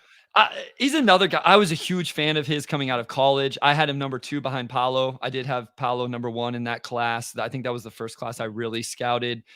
And Sam, I don't know that I've watched somebody in my short time doing this that I would literally go, oh my God, holy shit. Like, whenever he would make some of the shots he was making at Arbor, some of the shot making was just crazy. And then I got to see it up close at Summer League. Some of the stuff I realize it's Summer League, but it just felt like he had some of that swagger back and that confidence that it felt like he lost in his rookie season. I just believe in him as a big time shooter. I still believe in him as an impactful defender.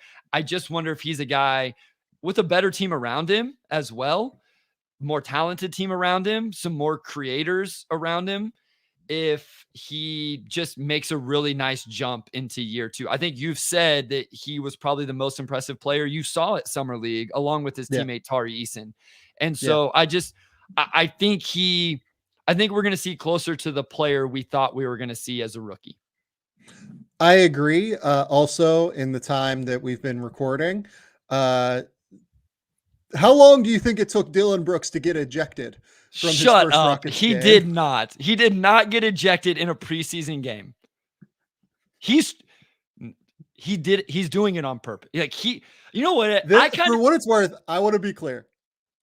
I don't think this one was purposeful, but he did catch, I believe it was Daniel Tice, like in the nuts.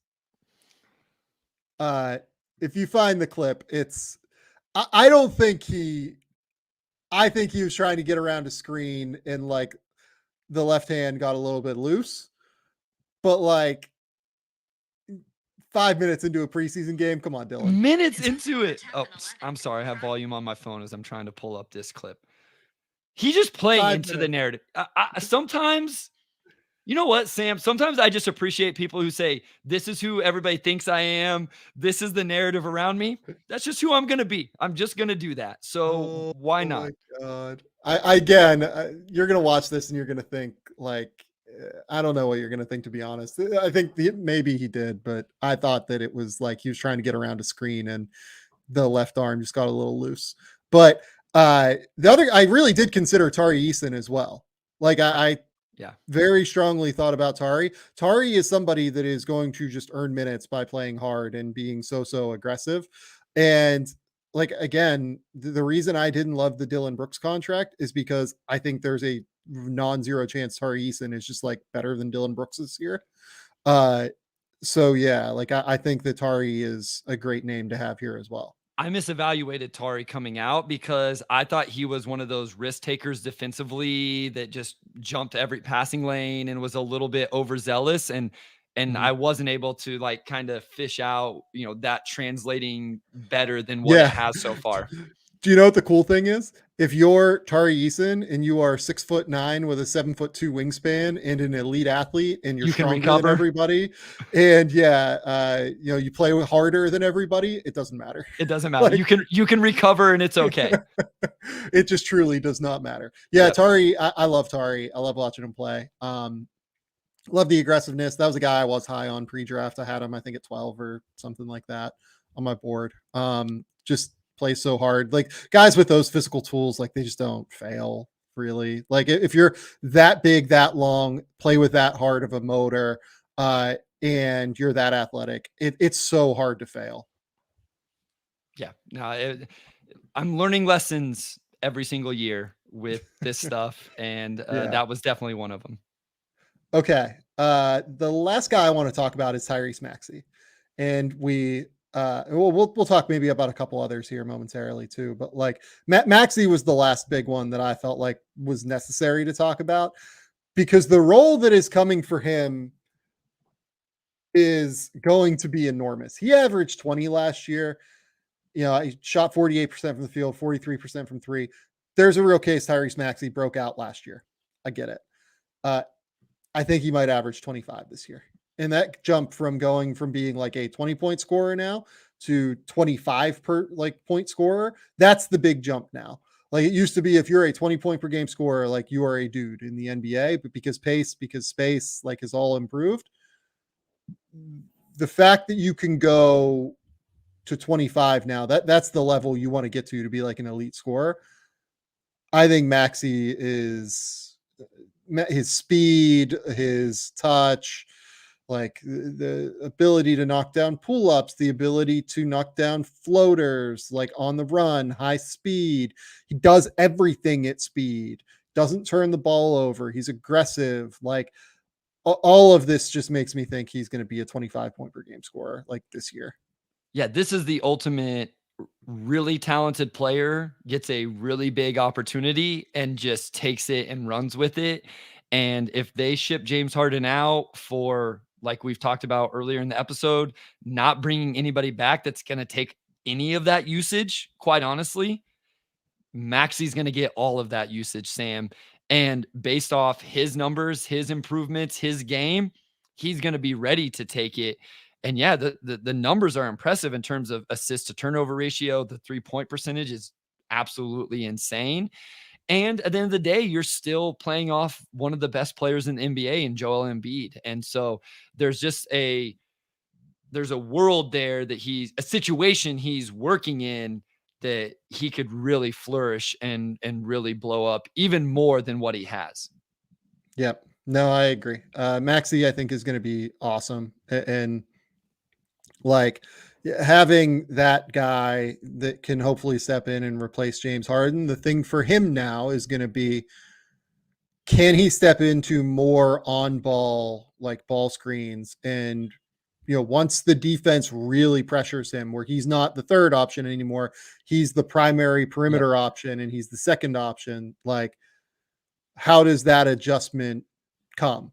I always thought that like his point guard skills when he played for like RM5, like on the AAU circuit, like I thought he actually like had some, and I thought that he was pretty sharp and knew where the reads were.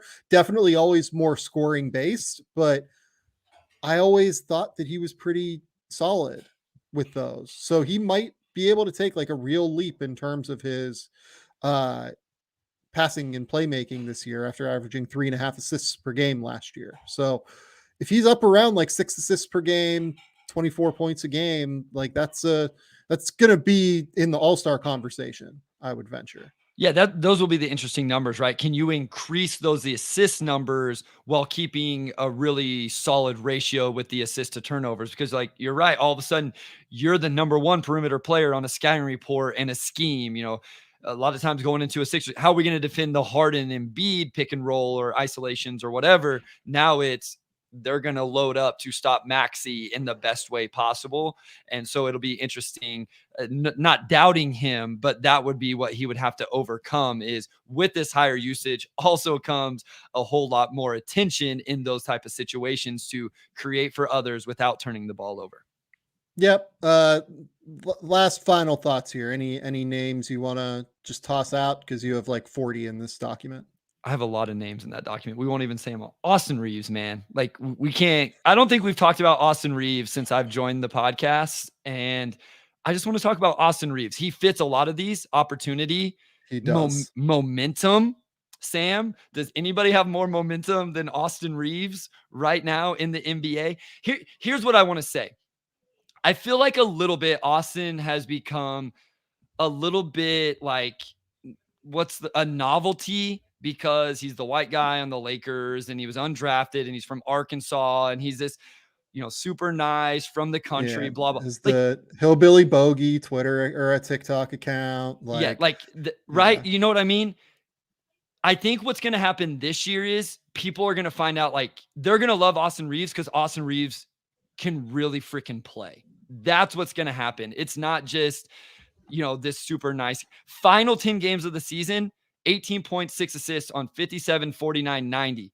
16 playoff games, 17 points, 4.5 assists on 46, 44, 90. This dude can flat out play, and he's going to be the third best player on one of the best teams in the league. And I just think it's going to go from what it was, whatever, like, this dude is really, really good on the Lakers, and I just wanted to bring him up.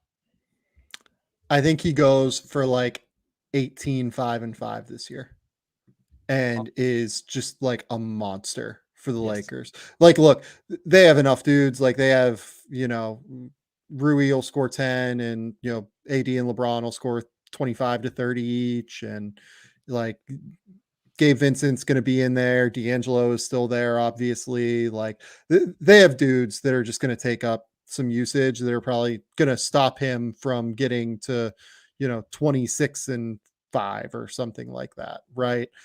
But he is the unquestioned dude on that perimeter. Like, it's there should be no question. There should be no ifs, ands, or buts about it.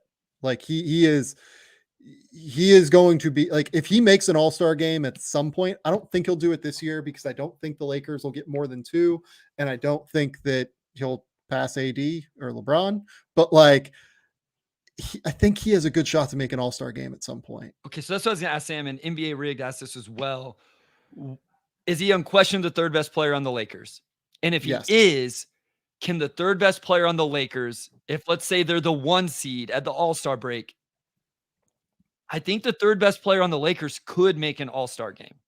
So here, this is where like trying to get into all-star math becomes an issue.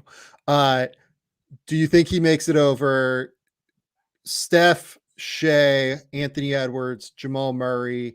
Let's see here. Kawhi, Paul George, Devin Booker, Bradley Beal. I think you have a shot to make it over Beal, to be honest. De'Aaron Fox, that's 9. Ja Morant's going to miss the first 25, so maybe he does make it over Ja Morant. Luka and Kyrie, that's 11 guys, not including Ja Morant. So I think it's a no on All-Star because, like, look, half of those guys could get hurt and he still wouldn't make the All-Star. Yeah. Like that's what makes this hard, I think, for Austin to make an All-Star game. But I think at some point he will have a shot. No, and that's what's hard, right? Is because it's the Lakers and in a world where they're the 1 seed at the All-Star, and Rap Stallion brings this up. This is kind of what I put in my notes is, does he get the Andrew Wiggins like fan vote that just explodes because it's Austin Reaves and everybody loves him? And then because you're such a, like, if you look at the Andrew Wiggins, he was still getting the media vote and the player vote at a pretty high clip as well. It wasn't just the fan vote that got him there. Other people were voting him top 5. I just don't think that I'm with you. I just wanted to live in that world for a little bit where Austin Reaves makes an All-Star game because I'm just such a big fan. And you saw him on Team USA. He's got his shoe out there. I just love what Austin Reaves is doing right now. And, you know, the Lakers, that great job getting him. And so I love it. I love it for him. Yeah, I'm with it too. You mentioned a few bigs here, Onyeka Okongwu, Mark Williams, Jalen Duren. I think statistically all those guys will break out. You know, how effective it'll be on winning, we'll see, right? You know, Marjon Beauchamp, Christian Brown, Ochai, you know, all these Utah guys, basically. I put Jordan Poole in there because I got a lot of Jordan Poole responses from people, and I think it was solely, is he going to score 25 points a game in Washington because it's an NBA team that needs somebody to score 25 points a game? Yep. Yeah. I don't think he'll make the All-Star game if he does it, but you know, Bradley Beal's done that before and not made the All-Star game, but I think that he'll be, you know, a super productive player at the very least on like a, you know, I got shout out my guy, Malachi Flynn as well. I think he's going to get a chance. Like, I think he's finally going to get a chance in Toronto to be the backup point guard. I'm not talking about we're not talking All-Star. I'm not talking about starter, but I think Malachi is going to get a chance this year to show his game. I think he's a really good player. Let me ask you this. Who on the Heat roster is going to, like, if you had to literally about to ask you this question. I don't have an answer. That's why I ask you. I think that my answer is probably Hawkes. I think so too. I like him a little bit more than I like Jovic. I think I would go Hawkes. The other name that I want to bring up to people, and I feel like it's just that like this person has gotten like no love whatsoever, despite the fact that he was pretty good last year at the end of the year. Zach Collins is good, and he is going to start next to Victor Wembanyama. And he had a ton of usage. I know his preseason game, Sam, they were throwing it to him in the post. I think he took 2 or 3 pick and pop 3-pointers. They made an emphasis to get him the ball. I think him, and then I wrote Malachi Branham down as well. Just, he's not going to start, but coming off the bench as guys that are going to get usage. But yes, Zach Collins for sure. Yeah, Zach Collins in his last 29 games last season, 14.4 points, 7 rebounds, 3.3 assists. 51% from the field, 38% from 3 on over 3 attempts per game, 81% from the foul line. He's tough. He's a body in there. He defends. He's willing to be physical. Like, Zach Collins is going to be a very like useful, valuable, like he's going to play real minutes for them. And they're going to have a good defense because he and Victor Wembanyama combining together on the interior is going to be very, very, very hard to score on. Yeah. I got some people like the Memphis Grizzlies, like Jake LaRavia, Santé Adam, but the Grizzlies are just so deep, Sam. I don't know. Like, I didn't know who to pick. It's tough. Somebody is going to one of those guys, David Roddy, whatever. Laravia can really shoot it. And so maybe, he's one of those guys. He finds a shooting stroke over the summer, comes back this second year, kind of like what we talked about with JSJ, and really finds that. But the Grizzlies, it's kind of tough just because there's so many bodies that to pick one, as opposed to a team like the Heat that we just talked about, where they need somebody to stand out. The Spurs are going to need somebody to stand out. And so those opportunities are going to be there. That's right. Bryce, I think we're going to call it there. Tell the people where they can find your work. Tell the people what's going on. Yeah, so at Motor City Hoops on Twitter, I tweet about the Pistons, NBA draft, NBA basketball in general. If you're a Pistons fan and you haven't found us, the Pistons Pulse with my guy Amari Sankofa II, Pistons beat writer for the Detroit Free Press. And I finally got done with my 2023 NBA draft team reviews over at Draft Digest. Put out my first 2024 article on the G League Ignite. I've written about Perth and Alex Sarr. The Carnes and Bobby Klintman, Taron Armstrong are coming up. So I'll be doing all that at Draft Digest. Sam, I'm glad we got to announce the news. I'm so happy for Adam and everything he's doing. Yeah. And I can't thank you enough for choosing me and extending this to me to step into those shoes and come on and talk hoops with you every week. Of course. No, it's funny. So, you mentioned Bobby Klintman as well. Bobby Klintman went 1 for 12 today for Cairns. I want to just kind of note to people. Bobby, like the way that the Cairns travel was, they had 2 games in 3 nights. Then the next day they had a 16-hour flight. Then the next day they had a practice. There also is apparently a bug kind of going through the team. I think that like Sam Wardenberg and Sam Menenga, their 2 bigs, did not play in this game because there's like kind of a bug going through the team a little bit. So this is like not even a game that anybody should evaluate. Like for Bobby Klintman, like this is who has been really good, Sam. The last 3, he was solid in the blitz. He's been, I think, really good in the 3 NBL regular season games. That's kind of what I wanted to say. If you go back and you watch his last 2 games for Cairns, they were quite good and like worth actually going through the tape and like watching. Yes. So just like, I know they lost like 145 to 82 or whatever. This was the biggest schedule loss in the history of the NBA. And I hope that the preseason bettors picked up on my tweet that I let out yesterday saying, like, just so people know, for people looking forward to the NBA NBL game, Cairns is coming off of 2 games in 3 days, then a 16-hour flight, then 1 practice, one game day. Interested to see if their legs will be there.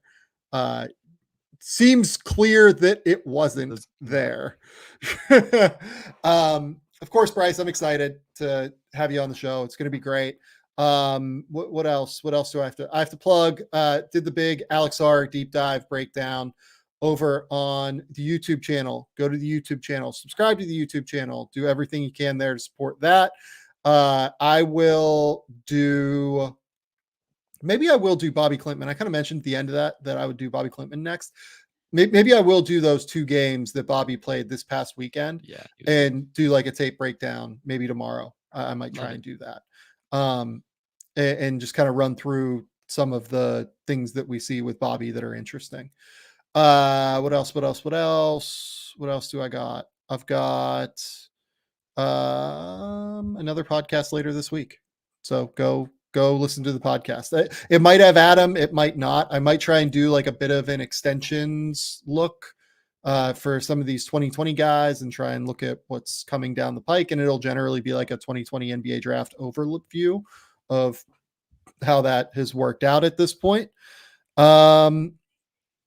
I think that's all we got. So let's call it here, an hour 48. Until next time, folks, for Bryce Simon, I'm Sam Vecini. We'll talk soon. Bye.